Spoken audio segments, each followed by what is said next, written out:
President Joe Biden met with the families of some of the 8 Americans being held hostage by Hamas. The meeting was private, with Secretary of State Antony Blinken in attendance.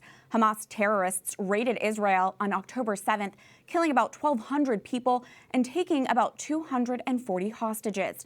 White House Correspondent Owen Jensen reports. Catherine, tonight around half of those hostages who were brutally abducted by Hamas remain in captivity. And today, more than a dozen family members of the American hostages spoke with President Joe Biden, many of them here in person, and others joining the conversation by phone.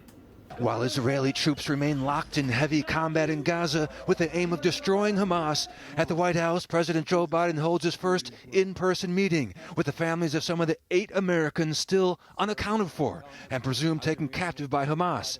Afterwards, they spoke to reporters outside, including one father whose 35-year-old son is a hostage. He described his time with the president.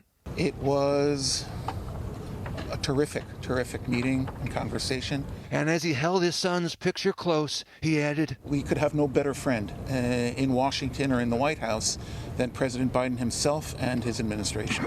And in the White House press briefing room this afternoon, more details laid out about what transpired in the meeting. He was moved by their stories, by the love they feel, by the hope that they still harbor. And he harbors that hope too, but as Corrine rightly noted, he's acting on that. And as the families took more questions from reporters, I asked about Pope Francis's plea today to free all the hostages immediately. So when you talk about the Pope, our hope is that he and others like himself will influence these people in the Middle East that are all actors in this part of getting these hostages out.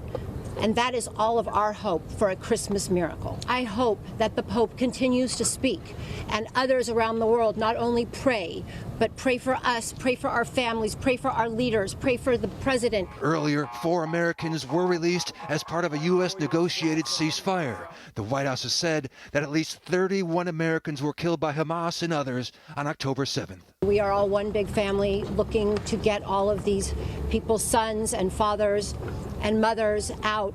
Also tonight, the United States has announced new war-related sanctions against Hamas, targeting 8 officials and representatives who manage the terror group's financial network. At the White House, Owen Jensen, EWTN News Nightly.